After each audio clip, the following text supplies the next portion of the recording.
So I'll call you for the results. In the meantime, you have to wear glasses. Tita Zoila! Anong kailangan mo? Tungkol kay Cholo. Alam mo kung anong kondisyon ko para makabalik siya sa akin. Bumalik ka na sa mami mo. Sa tuwing sinasabi mo yan, nasasaktan ako.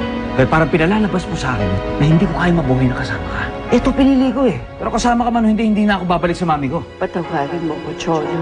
Tali ang kamay ko. Hawak ako ni Martha at Eunice sa leeg. Miss na kita, anak ko. Mahal na mahal kita, Cholo. Mahal din kita, Jody. Gusto ko palati hawak ang kamay mo. Hindi kita bibitawan. Kasi ikaw ang buhay ko. Ikaw ang langit ko. Ikaw ang huwag kang alis.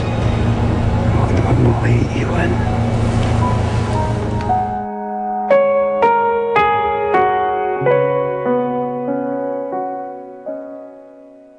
So paano? Sundin kita bukas? Ano ba lakad mo bukas? May maghahanap akong trabaho bukas ulit. Malakas ang kutob ko makakita ako eh. Hindi naman lahat ng kumpanya ng Pilipinas hawak ni Mami, di ba? Kaya ko yan. Sigurado akong makakakuha ka na ng trabaho bukas. Guwapo ka naman. May pinag-aralan. Magaling. Magaling ka mong bola rin. Sige. Di ba, daan na kita bukas. Bukas.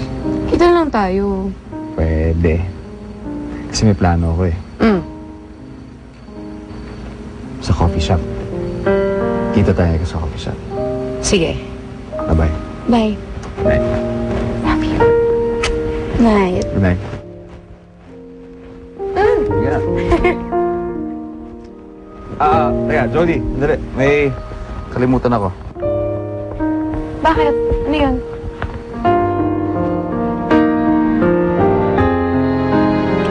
Paswerte lang.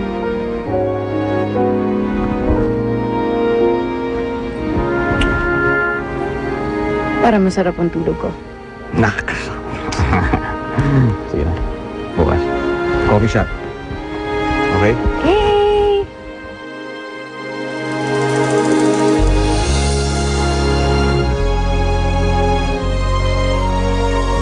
Tamis! Ang tamis-tamis! Andiyan ka pala. Pumunta pala tatay mo dito. Nahanap ka, gusto ko daw makausap. Okay, si Daddy. Sige, puntahan ko siya bukas.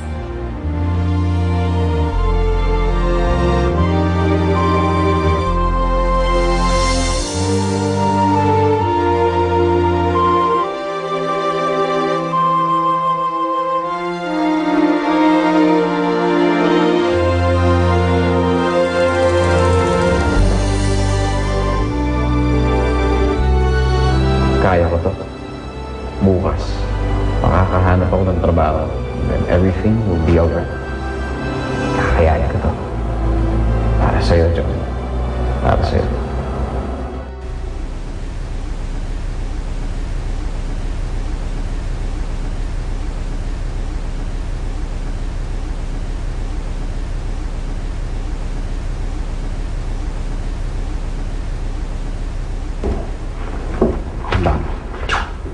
Hi, Jody.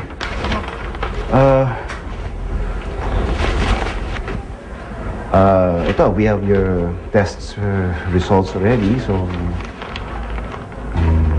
And? Okay. This is Dr. Manse, by the way. Yes. Yeah, he's an oncologist.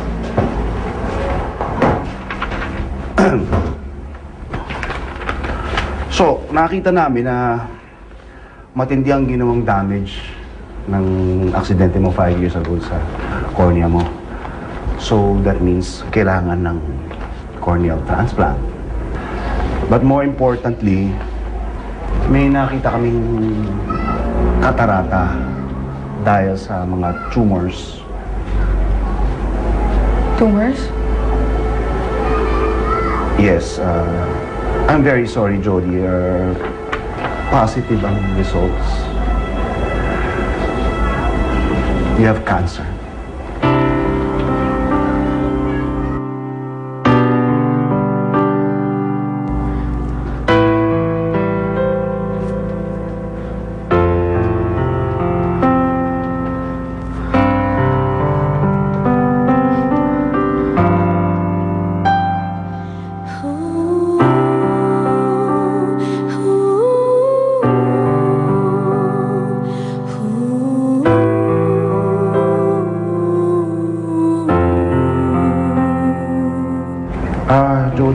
kasi ang risk factor mo for the disease.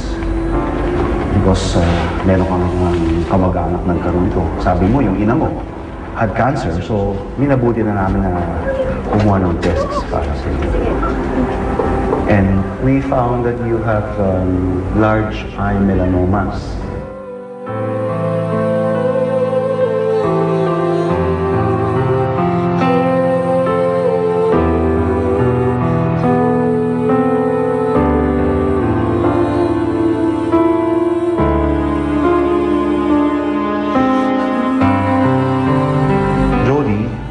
Para hindi kumalat ang cancer sa utak mo, we have to remove your eyes.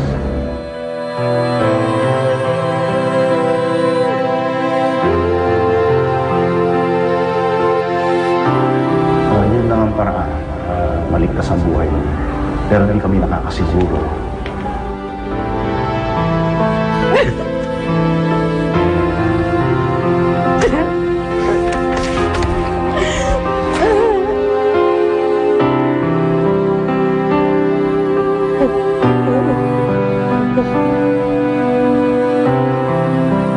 Nasa sa iyo ang desisyon na yan.